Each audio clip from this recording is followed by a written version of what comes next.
I have a 1998 Yamaha Exciter 270. It's the twin 1200s. My old impellers were looking quite rough. This one has already been done, the right side. I am doing the 1218 on the right side and the 1319 on the left. Here's one of the stock impellers. As you can see, the edges are pretty beat up. Flat edges on the intake side. It looks quite a bit different from the new one. Let's see what we got here. As you can see, the new one's got nice curved intake edge, flat blade outlet. This pitch is definitely steeper than the stock, and let's see, stock would have used both the same. So if we set these kind of next to each other, you might be able to see the difference. I don't really notice much personally, but I will say that when I took it out yesterday after doing just one impeller, this one unfortunately came in the mail a day later, and just to break the work up, I went ahead and did the right side. Really easy job. I did have to make sure to have the correct tools on hand. So I guess this video is just to kind of let people know how easy it is to get the pumps off. You will need a 2x4, and I just kind of shove it right in here and pull to the side. Do it on both sides and it knocks it free really easily.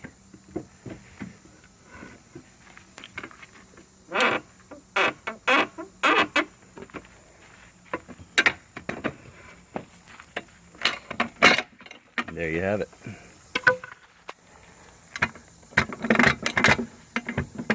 Now I've got a coolant hose down here that's already been loosened. You would want to make sure to loosen that. And to make this easier, I have taken my ride plate loose. 3 screws completely out, 1 screw all the way loose as it can be without falling out. And the ride plate just slides to the side there. Alright, I'll start this again in a second. So something I wanted to mention, if you do impeller changes, please change your wear rings. The clearances on this are obviously way too big. You can see a huge gap there. My new wear rings, I bought WSM with plastic liners. The liner can be changed out really easily. And just to let you know the tolerance difference,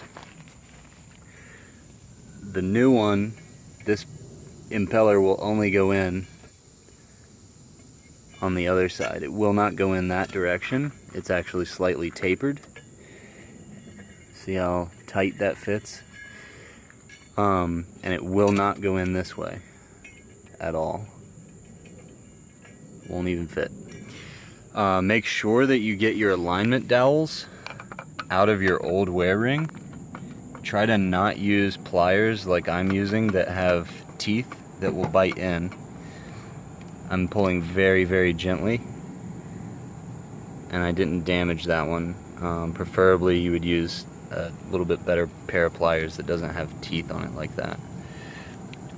Flip this over, grab my other dowel. It's one of those things, I guess, like your parents say, do as I say. How's that go? Do as I say, don't do as I do. That one's going to be a problem. It's got a little bit of corrosion around it, so I'm going to just kind of tap it and probably go get some silicone lube to help get that one out. But make sure you don't forget about your dowel pins. You'll have 2 of them here and 2 of them where you separate this.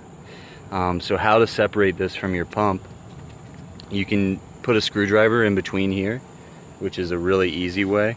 You can also, since you're replacing this actual component here, you can take a hammer and hit this side and then evenly apply force to this side. Be careful not to knock your actual bearing housing. If you crack that, you're going to be looking at some pretty big bucks. Okay, so just to show you again the clearances. So this is the brand new wear ring with a brand new impeller. You see it will shake a little bit, but for the most part it's tight in there. This one, you see just how much that moves. And look at that gap. I can almost fit I totally can fit the blade of my screwdriver in between, and it will slide down and wiggle around. So needless to say, this impeller was not doing very good. It was enough to, you know, whenever I would take the boat out, I just got this boat with these impellers like it is, so when I would take the boat out, I knew there was power there and available, and it felt really fun. Once it got up to speed, it would turn really nicely. But even changing out one impeller has been a drastic improvement. I'm very excited to get this second one on. Alright, so I've already broken this loose. This is reverse thread, so you want to remember that it's not righty-tighty. It comes off the front of the shaft, so you're going to rotate away from you in the position that I'm in right now. Oops. I've already broken this loose, so it's really easy. When you first go to break it, it's going to be rather difficult. If you want to be accurate, you need 1 1/8" for this hex right here. I just used an extremely large adjustable wrench right there.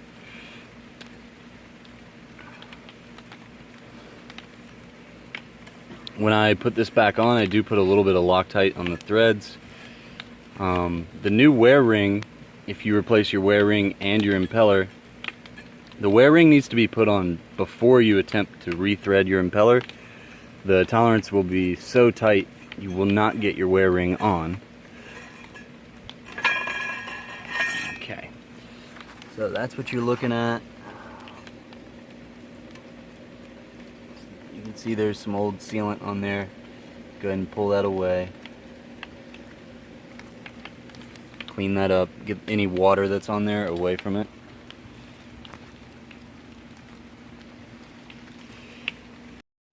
Okay, so I've dried my threads. I've got that towel on there just to keep them nice and clean in the meantime. I've got a paste thread locker that I'm going to apply. I'm just going to put some on my finger here.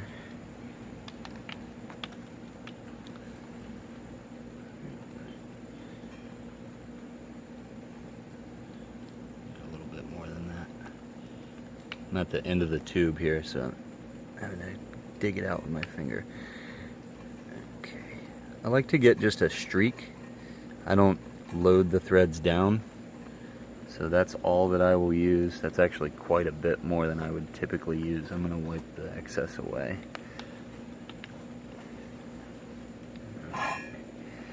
Okay, so this is exactly where I left it at the end of the last video. My tool is just in the vise, which is actually really nice. You can just slide the shaft right back out. And slide that right off.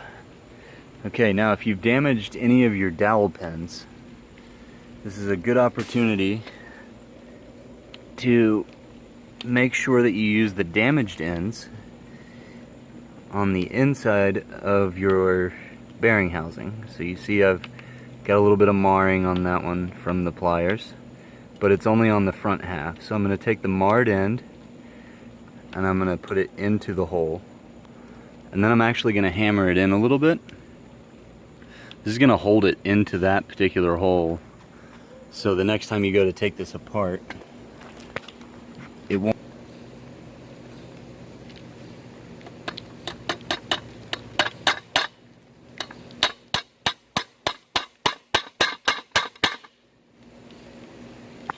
Now you'll know that the dowel pin is seated all the way if it's even with the raised lip there. If it's not even, you need to keep doing some tapping. You don't want to tap too hard on this without holding your reversing assembly together. You don't want it smacking around back there. Okay, looks like I got it that time. You also want to be careful not to hit it too hard. If you if you mushroom the top of your alignment pins, you're going to have some pretty big issues there too.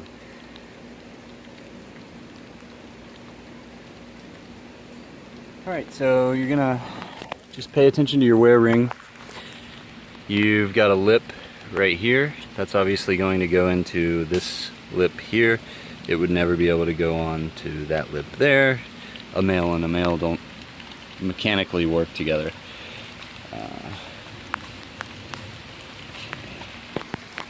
Looks like we've got some rain starting up again. I'm just gonna have to set this phone down for a second.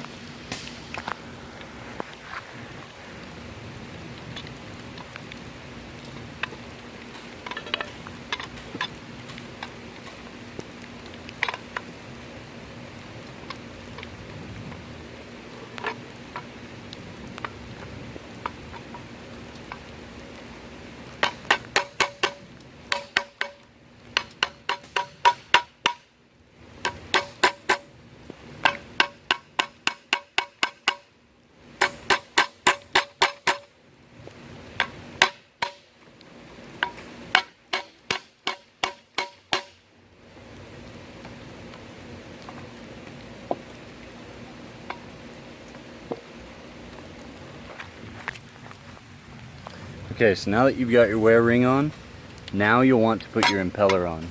You didn't want to put it on before because the new clearances will not allow it to fit.